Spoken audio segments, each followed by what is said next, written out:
இன்னைக்கு வீடியோவில் இந்த வெள்ளரிக்காய் வச்சு சூப்பரான ஒரு மோர் குழம்பு அதுதாங்க இப்போ செய்ய போகிறோம். வெள்ளரிக்காய் வச்சு எப்படி செய்ய முடியும்னு பார்க்காதீங்க, சூப்பராக செஞ்சிடலாம். பூசணிக்காயில் செஞ்சால் எந்த அளவுக்கு டேஸ்ட் இருக்குமோ அதே அளவு டேஸ்ட்டு இந்த வெள்ளரிக்காய் மோர் குழம்புலையும் இருக்கும். ரொம்ப ஈஸியாக செஞ்சிடலாம். ஃப்ரெண்ட்ஸ் வணக்கம், நான் உங்கள் தோழி. Welcome to AK special. வீடியோக்குள்ளே போகிறதுக்குள்ளே நம்ம சேனல் ஏகே ஸ்பெஷலை சப்ஸ்கிரைப் பண்ணிக்கோங்க. அப்படியே பக்கத்தில் இருக்க பெல் ஐக்கானையும் கிளிக் பண்ணிக்கோங்க. இப்போ வாங்க வீடியோக்குள்ளே போகலாம். இந்த வெள்ளரிக்காயோட தோலெல்லாம் எடுத்துகிட்டு உள்ள சீடு இருக்கும் இல்லையா, அதையும் எடுத்துகிட்டு குட்டி குட்டியாக கட் பண்ணி எடுத்துக்கலாம். இந்த மாதிரி வெள்ளரிக்காவை குட்டி குட்டியாக கட் பண்ணி எடுத்துக்கோங்க. அதுக்கப்புறம் தாளிக்கிறதுக்கு கொஞ்சமாக வெங்காயம் பொடியாக கட் பண்ணி வச்சுக்கோங்க. இவ்வளோ தாங்க. மசாலா பார்த்திங்கன்னா கொஞ்சமாக தேங்காய், காரத்துக்கு பச்சை மிளகாய் மட்டும்தான் போட போகிறோம். தாளிக்கிறதுக்கு என்ன ஒரு காஞ்ச மிளகாய் போட்டுக்கலாம். ஒரு ஸ்பூன் அளவுக்கு ஜீரகம் போட்டு மசாலா மாதிரி அரைச்சி இதை பேஸ்ட் ரெடி பண்ணிக்கலாம். அதுக்கப்புறம் பார்த்திங்கன்னா ஒரு கப் அளவுக்கு தயிர் எடுத்து கடைஞ்சி வச்சுருக்கேன்.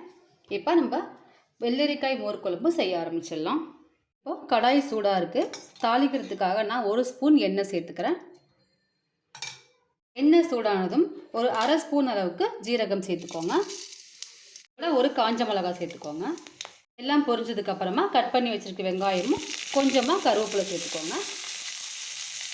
எல்லாத்தையும் நல்லா வதக்கிக்கோங்க. வெங்காயம் மிளகாயில் நல்லா வதங்கி வந்துருச்சு. இப்போ நம்ம கட் பண்ணி வச்சுருக்க வெள்ளரிக்காய் இதோடு சேர்த்துக்கலாம். லைட்டாக ஒரு வதக்கிட்டு தண்ணி ஊற்றி வெள்ளரிக்காய் வேக வச்சுக்கலாம். வெள்ளரிக்காய் ரொம்ப நல்லதுங்க, உடம்புக்கு குளிர்ச்சி வர வெயில் காலமாக இருக்கிறதால இந்த மாதிரி நீங்கள் பண்ணி பாருங்கள். டிஃப்ரெண்ட்டாகவும் இருக்கும், டேஸ்ட்டுமே ரொம்ப நல்லாயிருக்கும்.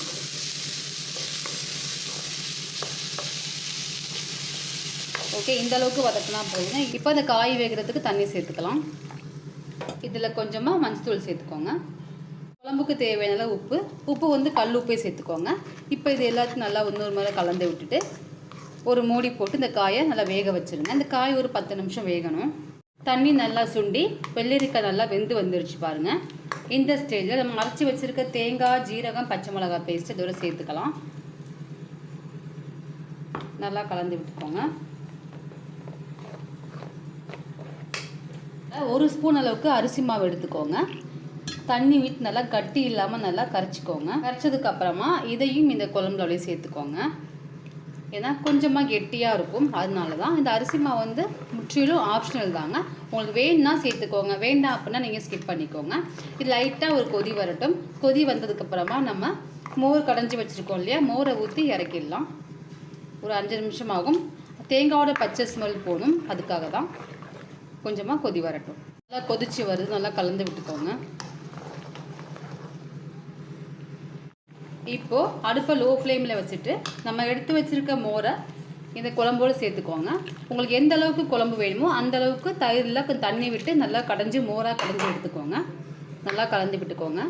இந்த மோரை ஊற்றினதுக்கப்புறம் இந்த குழம்பு வந்து கொதிக்கக்கூடாதுங்க.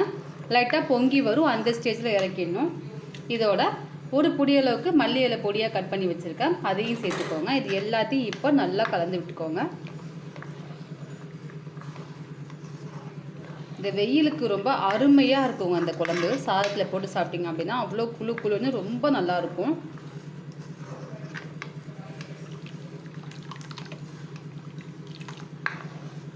ஒரு 2 மினிட்ஸ் நல்லா பொங்கி வரும். பொங்கி வர ஸ்டேஜில் நம்ம ஸ்டவ்வை ஆஃப் பண்ணிடலாம்.